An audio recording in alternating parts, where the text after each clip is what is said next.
Ma'am आज पढ़ने का मन नहीं, आपको स्टोरी सुनाता हूँ। अच्छा चलो ठीक है। तो आपको मैं एक लड़की की कहानी सुनाती हूँ जो कि बाद में जाके बहुत सक्सेसफुल होती है। और आखिर मैं आपसे पूछूंगी जरूर कि आपको उस कहानी से क्या सीख मिलती है। तो चलो शुरू करते हैं। भाई, हर बार की तरह इस बार भी मेरी फसल ख़राब हो गई। पिछली बार भी फसल अच्छी होने के कारण न होने के कारण बच्चों स्कूल की फीस बाकी है, कर्ज है, सो अलग। मैं जब भी बीज गिरता हूँ तो जल जाते हैं। पता नहीं यार क्या हुआ है, क्या करूँ। पता नहीं यार, यही स्थिति मेरे खेत की है। पता नहीं मेरे खेत को क्या हो गया, मैं जब भी बीज बोता हूँ वो जल जाते हैं। और ना इस ज़मीन में कीड़े मकोड़े हैं जो इसे उपजाऊ नाश के। मैं कैसे इसे उपजाऊ बनाऊँ? हर साल की तरह इस साल भी मेरी फसल बहुत अच्छी हुई है, लेकिन मेरे भाई ओम प्रकाश और मेरे भाई रूपाराम की फसल हर साल की तरह वो बीज गिरते हैं और फिर बीज खराब हो जाते हैं, उनकी फसल खराब हो जाती है। काश उनकी फसल अच्छी होती, वो भी अपने बच्चों का पालन पोषण अच्छे से कर पाते और खुश रह पाते।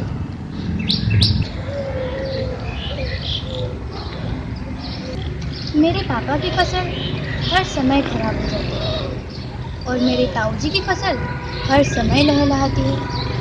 इसके पीछे क्या वजह हो सकती है, जबकि जमीन तो दोनों एक ही गांव की है ना।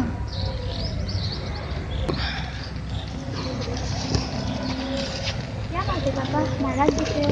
अरे बेटा, कोई बात नहीं, ऐसे ही बैठना। एक बात पूछनी थी, पूछूं? पूछो बेटा। अपनी फसल हर बार क्यों खराब हो जाती है?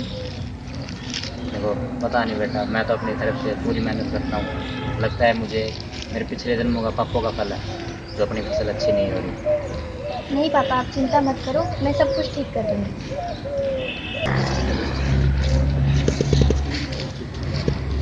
आपसे एक बात पूछनी थी। पूछो बेटा।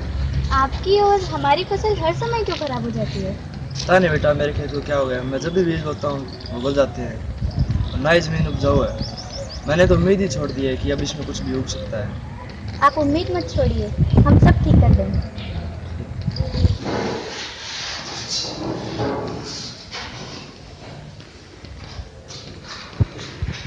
अरे क्या बात है, आजकल तुमने रेगुलर आना स्टार्ट क्यों कर दिया? पहले तो तुम कभी कभार आया करते थे, क्या बात है? और आजकल तो तुम बड़ी लगन से पढ़ाई करने लगे हो, क्या बात है?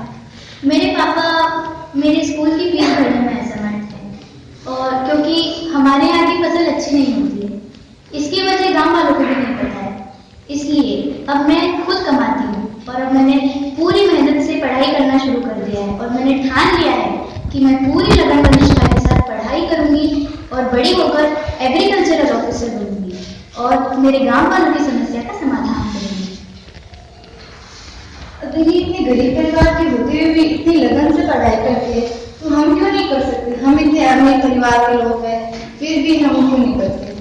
हाँ, आज से हम भी लगन से पढ़ाई करेंगे और बड़े बड़े होकर हमारे परिवार का नाम रोशन करेंगे। और फिर इसी तरीके से रश्मि बहुत अच्छे से पढ़ाई करती है और बड़ी होकर एक एग्रीकल्चरल ऑफिसर बन जाती है। अब मेरा सपना पूरा हो गया है। अब मैं मेरे गांव वालों की समस्या का समाधान कर सकती हूँ। फिर रश्मि अपने सबऑर्डिनेट राकेश को बुलाती है। जी मैम, आपने बुलाया? तुम मेरे गांव जाओ और वहां जाकर हमारी जमीन, मेरे चाचा जी मनीराम जी की जमीन और मेरे ताऊ जी रूपाराम जी की जमीन के मिट्टी के सैंपल लेकर। जी मैम। और फिर राकेश सैंपल लेके रश्मि के पास जाता है। मेरे तो सैंपल तैयार है। ये सैंपल तुम प्रयोगशाला में ले जाकर और इन मिट्टी की जांच करवा कर लाओ। Good morning. ये तीन सैंपल हमारे गांव की मिट्टी के हैं। आप कृपया जांच करके बताइए कि फसल ना उग पाने का क्या कारण है।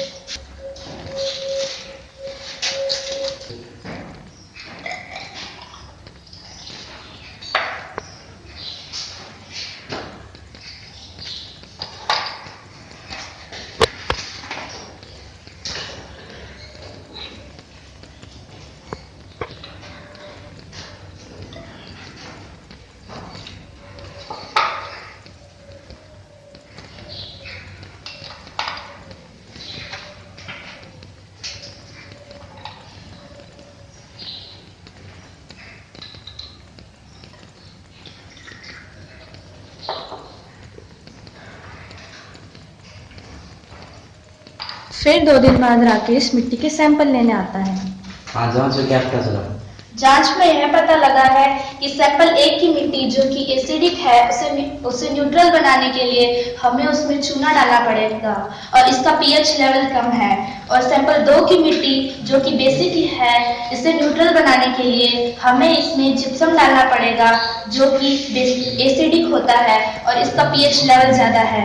और सैंपल 3 की मिट्टी जो पहले से ही न्यूट्रल है और यह सही तरीके से काम करती है, इसलिए यह मिट्टी फर्टाइल है। हमें मिट्टी का पीएच लेवल समय समय पर ध्यान कर लेना चाहिए।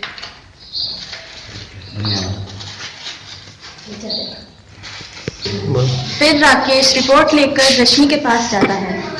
ये देखिए मैडम, मिट्टी सैंपल की रिपोर्ट।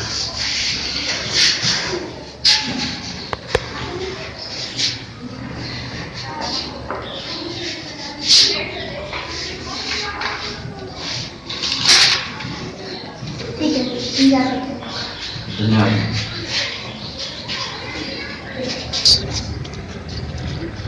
पापा, आपको एक बहुत बड़ी खुशखबरी बतानी है। बताओ बेटा। मैं आपकी और पूरे गांव वालों की समस्या का समाधान लेकर आ गई हूँ। शाबाश बेटा, मुझे तुमसे यही उम्मीद थी। अब बस आप किसानों की सभा बुला लीजिए। बस बेटा, अभी बुलाता हूँ आपको। फिर रश्मि अपने पिताजी के साथ गांव वालों से बातचीत करने जाती है। आज आप सभी के लिए बहुत ही खुशी वाला दिन है क्योंकि आज आप सभी की समस्या का समाधान हो गया है। अरे वाह, जल्दी बताओ जल्दी, हमें इस दिन का कब से इंतजार था। अब आप सब भी पूरे मुनाफे के साथ खेती कर सकते हैं। पहले मेरी जमीन में भी फसल नहीं उगा करती थी क्योंकि हमारी जमीन अम्लीय थी। अगर हम इसके अंदर कोई भी क्षारीय तत्व यानी कि बुझा हुआ चूना डाल देंगे तो वह जमीन फिर से उदासीन हो जाएगी और हम उसके अंदर पूरे मुनाफे के साथ खेती कर सकते हैं। इसी तरह मेरे चाचा जी की जमीन क्षारीय थी। अगर हम उसके अंदर कोई भी अम्लीय तत्व यानी कि जैसे जिप्सम, अगर हम उसके अंदर जिप्सम डाल देंगे तो वह भी उदासीन हो जाएगी और उसी तरह हम उसके अंदर भी पूरे मुनाफे के साथ साल में 2-2 बार भी खेती कर सकते हैं। अरे वाह, आपने तो हमारी समस्या हल कर दी। इसीलिए मैं आपको सबको यही बताना चाहती हूँ कि अगर आप सभी किसान भाइयों को कोई भी दिक्कत हो, अपनी ज़मीन से जुड़ी हुई कोई भी दिक्कत हो, तो आप उसकी समस्या अपनी प्रयोगशाला में लेकर जा सकते हैं और उसके अंदर क्या पोषण तत्व डलने चाहिए, कौन सी फसल उस खेत के अंदर होगी, इन सब की जानकारी आप वहाँ प्रयोगशाला से पा सकते हैं। इसलिए अब अगर आपको कोई भी समस्या हो तो आप वहाँ जाइए, अपनी समस्या का हल कीजिए और पूरे मुनाफे के साथ खुशहाली से अपनी फसल बोइए।